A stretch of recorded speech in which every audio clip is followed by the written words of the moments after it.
British invasion wasn't just about the Beatles and the Dave Clark Five. English auto manufacturers came to the U.S. after World War II with increasingly sophisticated sporting machines.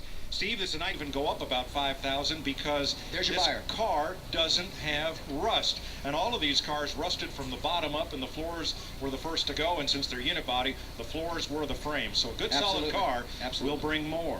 At the other end of the British spectrum, well, not quite the other end, but well along the way, is this Triumph TR6.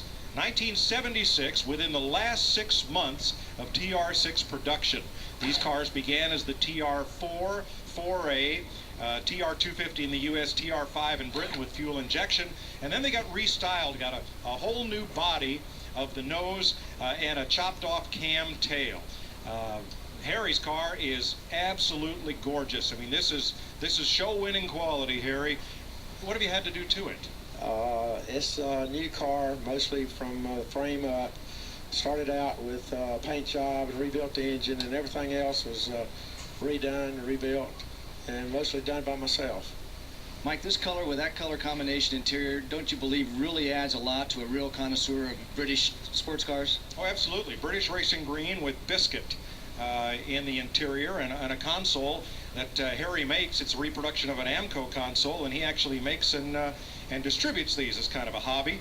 And note on the convertible top, this stitching of reflective material, which was something that Triumph introduced. It didn't really catch on, but made the car a lot easier to spot at night. I think this car at Barett Jackson, Mike, you'd probably be looking somewhere in the mid-20s, maybe a little more. These cars are another one of those sleepers. They've been out there for a while. I think people are starting to appreciate them a little more because they are becoming harder and harder to find. And this is an excellent example that's been cared for and maintained, and really represents the best of this era.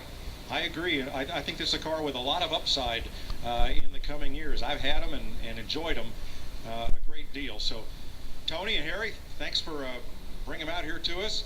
Give you a free quart of oil to help get you home for each one. Thank you very much. Thanks, guys. Appreciate it.